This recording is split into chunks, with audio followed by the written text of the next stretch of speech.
India news में विनीता आपके साथ। आइए देखते हैं आज की कुछ खास और बड़ी खबरें। नगर निगम के प्रभारी कार्यपालन यंत्री अरुण जैन के रिटायरमेंट से ठीक पहले उनका 30 साल पुराना एक रिकवरी का प्रकरण बाहर निकल आया है।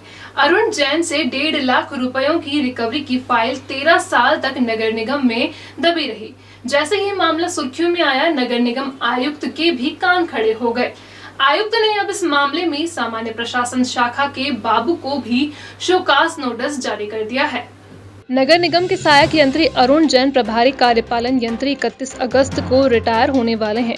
उनके रिटायरमेंट से कुछ ही दिन पहले उनका एक पुराना मामला निकल आया है। कांग्रेस नेता सुदर्शन गोयल ने संभागायुक्त को अरुण जैन और सामान्य प्रशासन विभाग में पदस्थ योगेश सक्सेना के खिलाफ शिकायत की।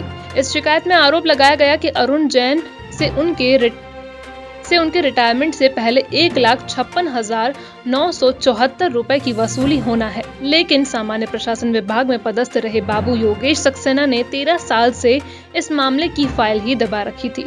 संभाग आयुक्त कार्यालय से जैसे ही ये शिकायत नगर निगम आयुक्त तक पहुंची, ताबड़तोड़ पुराने मामले खंगाले गए। योगेश सक्सेना को कुछ दिन पहले ही आयुक्त क्षितिज सिंघल सामान्य प्रशासन शाखा से हटाकर जोन में पदस्थ कर चुके हैं। अरुण जैन और योगेश सक्सेना के खिलाफ शुरुआती जांच में शिकायत सही पाई गई। अब आयुक्त क्षितिज सिंघल ने बाबू योगेश सक्सेना को नोटिस जारी कर जवाब तलब किया है। दरअसल साल 1991 और 92 में आजाद गृह निर्माण संस्था द्वारा बसाए गए गोवर्धन नगर में मोहनदास मूलचंदानी के मकान में अतिरिक्त निर्माण की अरुण जैन द्वारा गलत गणना की गई थी। इस प्रकरण में हुई जांच में नगर निगम के 1,56,974 रुपए की आर्थिक नुकसान हुआ है। 15 जनवरी 2007 और 27 जनवरी 2012 में महापौर परिषद ने इस रकम को अरुण जैन से वसूले जाने का आदेश पारित किया। शासन को मामले की अपील की गई। शासन ने भी 24 सितंबर 2008 को MIC के फैसले को सही माना। 2008 में प्रमुख सचिव नगरीय प्रशासन के पास की गई अपील खारिज होने के बाद अरुण जैन से रुपयों की वसूली होना थी, लेकिन 13 साल तक प्रमुख सचिव का यह आदेश और रिकवरी की फाइल सामान्य प्रशासन शाखा से ही दबी पड़ी रही। ग्रामीण यांत्रिक सेवा के एक लिपिक को सोमवार शाम विशेष न्यायालय ने 4 साल के कारावास और 5,000 रुपए अर्थदंड की सजा सुनाई है। 2015 में इस लिपिक को लोकायुक्त की टीम ने एक ठेकेदार से रिश्वत लेते हुए रंगे हाथों गिरफ्तार किया था। ग्रामीण यांत्रिकी विभाग में लिपिक ग्रेड 2 शकील अहमद खान को विशेष न्यायालय ने 4 साल कैद की सजा सुनाई। शकील अहमद के खिलाफ ठेकेदार अभिजीत सिंह राठौर ने 30 दिसंबर 2015 को लोकायुक्त को शिकायत की थी।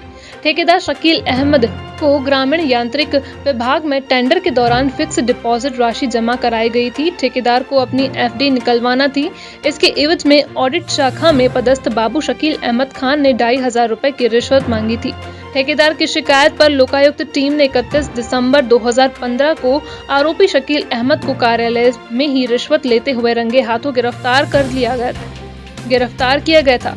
प्रकरण की 4 साल चली सुनवाई के बाद सोमवार को विशेष न्यायाधीश पंकज चतुर्वेदी ने आरोपी शकील अहमद को दोषी करार देकर उसे अलग अलग धाराओं में 4-4 साल कारावास और 5,000 रुपए अर्थदंड की सजा सुनाई।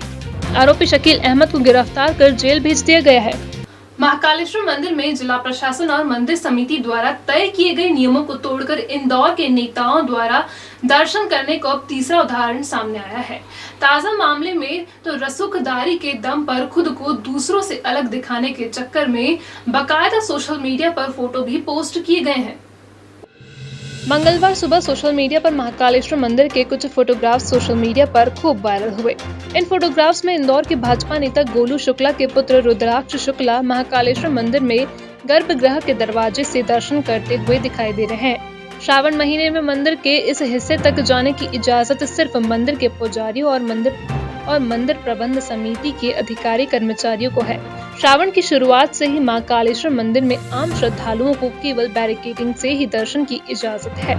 मुख्यमंत्री शिवराज सिंह चौहान की धर्मपत्नी श्रीमती साधना सिंह भी श्रावण की तीनों सोमवार को उज्जैन आई तो उन्होंने भी नंदी हॉल से ही दर्शन किए। इसके अलावा श्रावण महीने में कई VIP व राज्य सरकार के मंत्रियों ने भी नंदी हॉल से ही दर्शन किए हुए।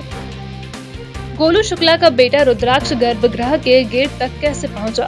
इस पर मंदिर समिति के अधिकारी भी जवाब देने से बच रहे हैं। महाकालेश्वर मंदिर में पिछले सोमवार को की भाजपा नेता कैलाश विजयवर्गीय, विधायक रमेश मेंदोला, आकाश विजयवर्गीय के भस्म आरती के दौरान महाकालेश्वर मंदिर में मौजूद होने पर खूब हंगामा हुआ। पिछले साल कोरोना संक्रमण की वजह से नाग पंचमी पर नागचंद्रेश्वर मंदिर में पुजारी और अधिकारियों के अलावा अन्य किसी को जाने की इजाजत नहीं थी। इसके बाद भी इंदौर के भाजपा नेता गोलू शुक्ला ने अपने समर्थकों के साथ महाकालेश्वर मंदिर की तीसरी मंजिल पर जाकर नागचंद्रेश्वर के दर्शन किए और सोशल मीडिया पर इसके फोटो भी पोस्ट किए। इस मामले में भी प्रशासन की खासी किरकिरी हुई थी। इस मामले में तो गोलू शुक्ला के खिलाफ प्रकरण तक दर्ज करना पड़ा। हाटकेश्वर कॉलोनी में रहने वाली 35 उम्र की एक महिला ने फांसी लगाकर आत्महत्या कर ली। यह महिला ज्ञान सागर स्कूल में योग टीचर है। आत्महत्या की वजह क्या है, यह अब तक पुलिस को पता नहीं चल सकी है। महिला का नाम स्मृति शर्मा है। योग शिक्षिका स्मृति के पति अनिरुद्ध शर्मा भी बड़नगर के एक स्कूल में टीचर हैं। सोमवार को अनिरुद्ध शर्मा बड़नगर गए हुए थे। हाटकेश्वर विहार के घर में स्मृति बेटे अरुष के साथ घर में मौजूद थी। मंगलवार सुबह अरुष जागा। उसने देखा कि मां के कमरे का दरवाजा बंद है। अरुष ने काफी देर तक दरवाजा खटखटाया, पड़ोसियों को बुलाया। पड़ोसियों ने दरवाजा तोड़ा तो भीतर स्मृति की लाश दुपट्टे से बने फंदे पर लटक रही थी। स्मृति शर्मा की मौत की वजह तलाशने के लिए पुलिस ने उसके मोबाइल कॉल्स की भी जाँच शुरू की है।